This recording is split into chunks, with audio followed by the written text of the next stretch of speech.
नमस्कार साथियों, आज हम पढ़ रहे हैं एनसीईआरटी गणित कक्षा 10 प्रश्नावली 6.3 का प्रश्न क्रमांक 10वां। अगर आप चाहते हैं कि एक एक स्टेप बिल्कुल बारीकी से आपको गणित समझ में आए तो ये प्लेटफॉर्म आपके लिए है। शर्त इतनी है कि आपको सवाल पूरा ही समझना है।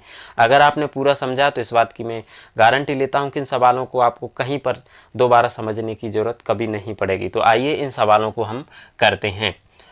ये 10वां सवाल है कि सी डी और जी एच क्रम से, ये वाली सी डी और जी एच क्रम से है कोण ए सी बी, दूसरा कोण ई एफ जी एफ, ये की बात है।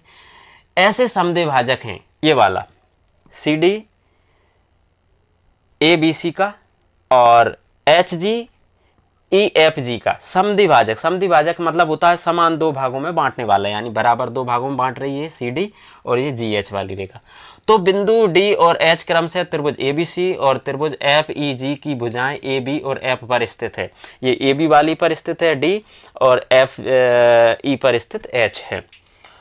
यदि त्रिभुज ए बी सी और त्रिभुज एफ ई जी समरूप हैं तो दर्शाइए। ये हमें दिया क्या गया, हमें दिया गया है कि ये त्रिभुज ए बी सी इस वाले त्रिभुज के समरूप है। तो इस वाली बात को हम जानते हैं कि अगर दो त्रिभुज समरूप है तो उनके संगत कोण आपस में क्या होते हैं, बराबर होते हैं। तो ए का संगत कोण क्या हो जाएगा, एफ, ये इसके बराबर हो जाएगा। कोण बी का संगत कोण ई हो जाएगा और कोण सी का संगत कोण जी हो जाएगा।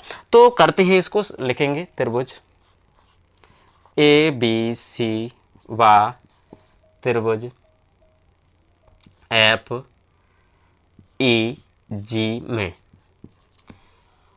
ये क्या बताए गए हैं आपस में,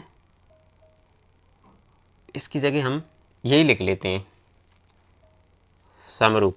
समरूप त्रिभुज एबीसी और त्रिभुज एफ ई जी में ये समरूप दिए गए हैं। तो जब समरूप दिए गए तो उनके संगत कोण क्या होंगे, आपस में बराबर होंगे। तो यहां पर हम लिखेंगे कोण ए बराबर कोण एफ हो जाएगा, दूसरा कोण बी बराबर कोण ई हो जाएगा, तीसरा कोण सी बराबर क्या हो जाएगा, कोण जी हो जाएगा।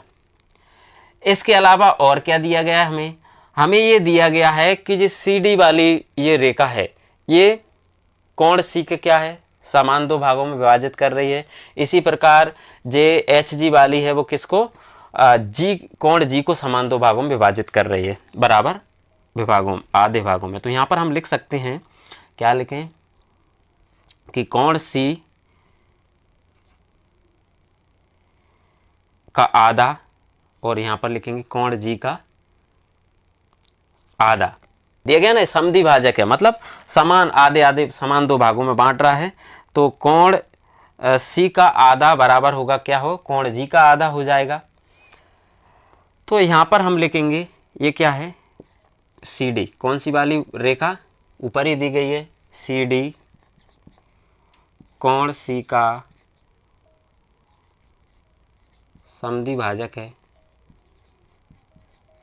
समद्विभाजक है और जी एच कोण जी का समद्विभाजक है, ये हमको दिया गया है। इसके माध्यम से हमें क्या करना है, ये तीन चीजें, तीन ये दिए गए हैं अलग अलग टॉपिक, इनको हमें सिद्ध करना है। तो सबसे पहले दिया गया है C D upon G H. तो सी डी देखते हैं, ये वाली सी डी समान बटे जी एच, ये हो जाएगा जी एच या एच जी बराबर, इसके अनुपात बराबर दिए गए हैं ए सी, ये वाला ए सी और एफ जी यानी ये ऊपर ऊपर वाले हमें क्या दिए गए हैं, त्रिभुज दिए गए हैं। तो उन्हीं को हम ले लेते हैं सबसे पहले। तो करते हैं इसको एक नंबर में, तो लिखेंगे त्रिभुज ए डी सी बा त्रिभुज एफ एच जी, ये दोनों त्रिभुज हमने ले लिए हैं। तो इसमें अगर देखें हम तो इसमें भुजाओं का मान तो नहीं दिया गया, इसलिए हम क्या करेंगे, कोण ही हमें समरूप से कोणों के माध्यम से इसको समरूप सिद्ध करना है। तो यहाँ पर अगर देखते हैं तो ये क्या है, समरूप त्रिभुज है। तो समरूप त्रिभुज है तो इसका कोण ए और कोण एफ क्या है, आपस में बराबर है। तो यहाँ पर लिख सकते हैं हम कोण ए बराबर कोण एफ, ये हम यहीं पर सिद्ध कर चुके हैं। कोण ए बराबर क्या है, कोण एफ है। तो यहाँ पर लिखेंगे हम ऊपर सिद्ध कर चुके हैं, सिद्ध कर चुके हैं, 10 ही बना देते हैं, ऊपर सिद्ध कर चुके हैं। दूसरा अगर देखें तो अगर हम कोण 1 दें और इसको 2 दें तो यहाँ पर लिखेंगे कोण 1 बराबर कोण 2 हो जाएगा, क्योंकि ये वाला कोण क्या है, कोण सी का आधा है, और ये वाला भी क्या है, कोण जी का आधा है। तो जब किसी त्रिभुज के 2 कोण बराबर हो जाते हैं तो तीसरा ऑटोमेटिक बराबर हो जाता है। तो ए समरूपता यानी कोण कोण समरूपता से, समरूपता कसौटी से क्या हो जाएंगे, त्रिभुज ए डी सी समरूप हो जाएगा त्रिभुज एफ एच जी के। अब जब ये समरूप हो गए तो इनकी संगत भुजाएं क्या होंगी, अनुपाती होंगी। तो हम लिख सकते हैं यहां पर लिखेंगे सी डी क्या हो जाएगा, जी एच के संगत भुजाएं क्या होंगी, अनुपात में हो जाएंगी। तो ये इसके अनुपात में हो जाएगी बराबर ए सी किसके अनुपात में हो जाएगी, एफ जी के। तो ये हमें पहला सिद्ध करना था, तो हम इसको सिद्ध कर चुके हैं। तो इस तरह आप इसका जो पहला पॉइंट करेंगे। इसके बाद इसका दूसरा टॉपिक हमको दिया गया है कि त्रिभुज डी सी बी, यानी डी सी बी ये नीचे वाला समरूप है त्रिभुज एच जी ई, ये नीचे वाला इसको समरूप बताया गया। जब समरूप बताया गया तो हम ये पहले से ही सिद्ध कर चुके हैं कि इनके संगत कोण आपस में क्या होते हैं, बराबर हैं। तो कोण बी बराबर है किसके, कोण ई के। ये हम पहले ही सिद्ध कर चुके हैं कि कोण ई बराबर है कोण ई के। क्यों है, क्योंकि ये समरूप थे, तो समरूप त्रिभुजों के संगत कोण आपस में बराबर होते हैं। ये हम ऊपर सिद्ध कर चुके हैं, ऐसा लिखेंगे ऊपर, या पहले सिद्ध कर चुके हैं, ये भी लिख सकते हैं, सिद्ध कर चुके हैं, ऊपर सिद्ध कर चुके हैं। तो कोण बी क्या हो गया, कोण ई के बराबर हो गया। अब अगर इसको देखें, इसको हम कोण 3 नंबर दे देते हैं, कोण 3 बराबर है कोण 4 के।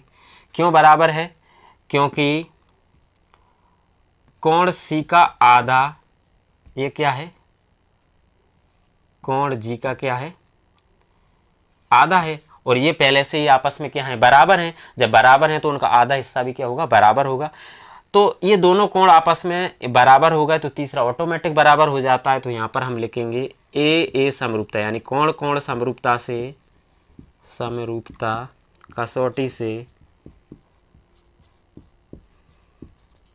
त्रिभुज डी सी बी समरूप होगा त्रिभुज एच जी ई के।